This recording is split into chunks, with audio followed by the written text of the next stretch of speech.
कई बार हमने ऐसा एक्सपीरियंस किया है कि एंगर एक ऐसी चीज है, यानी गुस्सा एक ऐसी चीज है जो कई बार आउट ऑफ कंट्रोल हो जाता है। यानी कि हमें कई बार ऐसे लेवल पे जाके गुस्सा आता है या इतना ज्यादा गुस्सा आता है कि उस पर्टिकुलर सिचुएशन में जो हम बिहेव करते हैं बाद में उसको लेके बहुत ज्यादा रिग्रेट फील होता है कि ऐसा नहीं करना चाहिए था, शायद उस इंसान को हमें ऐसा नहीं बोलना चाहिए था, या शायद किसी के साथ हमने कुछ ऐसा बिहेव कर दिया जो हमें नहीं करना चाहिए था। और ऐसी सिचुएशन में बाद में बहुत ज़्यादा रिग्रेट फ़ील होता है। तो समझने की ज़रूरत है कि एंगर के साथ हम क्या कर सकते हैं, एंगर को कैसे हैंडल कर सकते हैं। जैसे आपने पूछा या लोगों के मन में एक सवाल आता है कि हाउ टू कंट्रोल एंगर।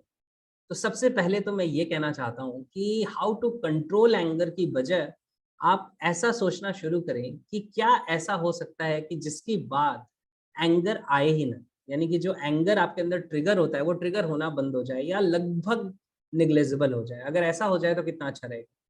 क्योंकि कंट्रोल करने का मतलब तो ये है, जैसे अगर कोई पूछता है how to control my diabetes, तो ठीक है आप डायबिटीज को कंट्रोल कर सकते हैं, लेकिन कितना अच्छा होगा कि अगर डायबिटीज इरेज हो जाए, जड़ से खत्म हो जाए, वो रहे ही ना बॉडी में, वो डिजीज ही ना रह जाए। दोनों में से कौन सी सिचुएशन बेहतर है?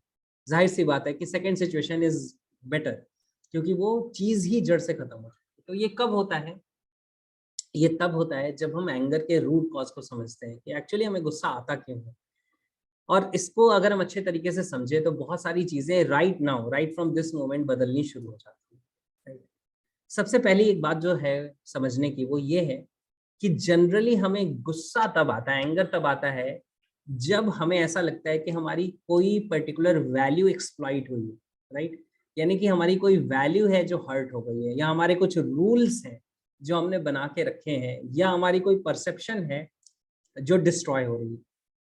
ऐसी सिचुएशन में ही हमें सबसे ज़्यादा गुस्सा आता है। जैसे सपोज़ करो कोई पेरेंट है, उसको बच्चे के ऊपर सबसे ज़्यादा गुस्सा कब आता है? जब उसको ये लगता है कि मेरा बच्चा तो ये गलती कर ही नहीं सकता, और वो बच्चा वो गलती करता है और उसे बहुत गुस्सा आता है। तो क्या हुआ? कोई वैल्यू, कोई रूल, कोई डीपर लेवल पे कोई एक ऐसी चीज़ है जो आपके लिए बहुत ज़्यादा इम्पोर्टेंट थी और वो डिस्टर्ब हुई है, वो हर्ट हुई है। तो ऐसी सिचुएशन में जो एंगर है वो ट्रिगर हो जाता है। सबसे पहली बात ये समझनी है। दूसरी बात ये समझनी है कि अगर वाक़ई में आप इसे चेंज करना चाहते हैं, तो लैंग्वेज को चेंज करना पड़ेगा। हम कहते हैं मुझे गुस्सा आया, और जब हम ये कहते हैं मुझे गुस्सा आया, तो एक्चुअली हम ये कह रहे हैं कि इसका जो कंट्रोल है वो मेरे हाथ में नहीं है बल्कि गुस्से के हाथ में। गुस्सा आ जाता है। इसकी जगह अगर आप लैंग्वेज चेंज कर लें और आप ये कहें कि मैंने गुस्सा किया, तो now you become the doer, you come in control. यानी कि आप कंट्रोल में ले सकते हैं चीज़ों को, आप कंट्रोल कर सकते हैं, आप उस सिचुएशन में आ जाते हैं। लेकिन ये कहना बहुत अनकंफर्टेबल, हम कहते हैं ना कि लोग मुझे गुस्सा दिला देते हैं। तो लोग गुस्सा दिला देते हैं, यानी आपके गुस्से का कंट्रोल लोगों के हाथ में है। लेकिन आप कहते हैं जब ये कि लोगों के कुछ बिहेवियर्स के कारण मैं गुस्सा करता हूँ या मैं गुस्सा करती हूँ, तो कंट्रोल अब आपके हाथ में है। यानी कि you are choosing to become angry and you can choose not to become angry also. Right. तो this is a matter of choice. तो ये समझने की जरूरत है कि जब तक हम इसको चेंज करके इसकी ओनरशिप नहीं लेंगे तब तक हम इसे हैंडल नहीं कर पाएंगे। क्योंकि अगर सपोज करो कोई कहता है कि इस सिचुएशन में मुझे गुस्सा आ जाता है, तो फिर उस गुस्से का कंट्रोल उस सिचुएशन के हाथ में है। ये पर्सन के कारण मुझे गुस्सा आ जाता है, तो आपके गुस्से का कंट्रोल उस पर्सन के हाथ में है। इट इज जस्ट लाइक कोई आपके बटन्स प्रेस कर देता है और आपका कोई स्टेट ट्रिगर हो जाता है। तो इसका कंट्रोल वापस अपने हाथ में लेना है अगर, तो ओनरशिप लेनी पड़ेगी। मुझे गुस्सा आता नहीं है, मैं गुस्सा करता हूँ या गुस्सा करती हूँ, इस लैंग्वेज पे आना पड़ेगा। राइट। सो सबसे पहला पॉइंट जो मैंने आपको बताया, पहला पॉइंट आपको क्या समझना है? जो मैंने आपको बताया कि जब आपकी कोई वैल्यू या something which is important to you जब वो हर्ट होती है, जब वो डिस्टर्ब होती है, तो उस सिचुएशन में आप एंगर की स्टेट में जाते हैं। दूसरी चीज क्या है? वो है लैंग्वेज ऑफ कंट्रोल। यानी कि अगर आप खुद ओनरशिप लेना शुरू करेंगे तो आप इन चीज़ों को कंट्रोल कर पाएँगे, आप चीज़ों को बदल पाएँगे, आप चेंज कर पाएँगे। अब तीसरी एक बात समझते हैं कि जैसा मैं कह रहा हूँ कि डीपर लेवल पे जो गुस्सा है, वो खत्म होना कैसे शुरू हो सकता है, वो रिलीज़ होना कैसे शुरू हो सकता है। जैसे मैं आपको एक बात बताता हूँ, अभी मैं बोलूँ कि मुझे एक समय पे बहुत गुस्सा आता था, तो शायद आप हँसेंगे, आप बोलेंगे नहीं ऐसा नहीं होगा, आपका नेचर हमेशा से ऐसा है। मेरा एंगर पे जाके आप वीडियो देखिए जो मैंने बहुत-बहुत सालों पहले बनाया है। वहाँ पे मैंने ज़िक्र किया है कि मेरे पास एक पंचिंग बैग हुआ करता था, जिसको मैं पंच करता था और उसपे रेड-रेड कलर के स्पॉट आ जाते थे। तब मुझे पता चलता था कि ये हाथ की स्किन जो है ये फट चुकी है और इसपे से ब्लड निकल के उसपे लग रहा है।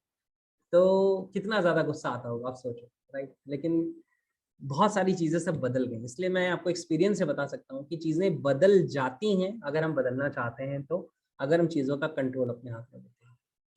तो अब समझना है कि ये जो हमें लोगों के या सिचुएशन के ऊपर गुस्सा आ रहा है, उसका रीजन ये है कि हमारे जो एनएलपी के प्री सपोजिशन है, बिलीफ्स हैं, वो इतने स्ट्रांग नहीं है।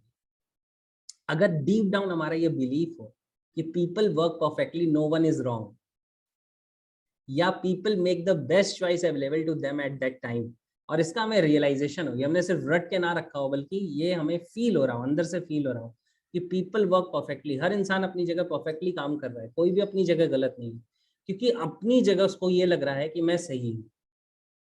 हो सकता है कि उसकी नॉलेज कम है, हो सकता है उसकी अवेयरनेस कम है, हो सकता है उसके एक्सपीरियंसेस कम है, उसकी एजुकेशन कम है, उसकी विजडम का लेवल कम है, लेकिन जो भी है, यानी उसके बैकग्राउंड में जो कुछ भी है, उसके अकॉर्डिंग वो परफेक्टली वर्क कर रहा है, राइट। सेकंड, जो मैंने आपको प्री सपोजिशन बताया, एक मैंने आपको बताया कि people work perfectly, no one is wrong. एक और मैं प्री सपोजिशन आपको बताता हूँ कि people make the best choice available to them at that time, यानी कि हर इंसान अपनी सिचुएशन में जो चॉइस क्रिएट कर रहा है, वो चॉइस उसके अकॉर्डिंग बेस्ट चॉइस है उस पर्टिकुलर पॉइंट ऑफ टाइम की। अगेन यहाँ पे वही लेवल ऑफ विजडम है, उसके वैसे ही पास्ट एक्सपीरियंसेस है, वैसे ही एजुकेशन है, वो सारी चीजें वैसी ही, राइट। तो अगर हम इन प्री सपोजिशन को, इन बिलीव्स को गहराई में खुद के अंदर उतारने लगे और समझने लगे, और जैसा मैं एस्टैब्लिश और अथॉरिटी में एक पर्टिकुलर कॉन्सेप्ट को शेयर करता हूँ, and that is there are no others, यानी दुनिया में कोई और दूसरा नहीं है। जो भी लोग आपको और नजर आ रहे हैं, सिर्फ उनका लेवल ऑफ कॉन्शियसनेस आपसे अलग है। जब ये सारी चीजें आप रियलाइज करने लगते हैं, इंटरनलाइज होने लगती हैं, तब आपके अंदर से एक्चुअली वो जो एंगर है, जो गुस्सा है, जो नफरत है, जो इरिटेशन है, वो काफी हद तक डाइल्यूट होने लगती है, राइट। और इसमें एक चीज मैं और जरूर ये कहना चाहता हूँ कि अगर वो एंगर आ रहा है, अगर वो गुस्सा आ रहा है, अगर वो इरिटेशन आ रहा है, तो उसको सप्रेस करना नहीं चाहिए, राइट।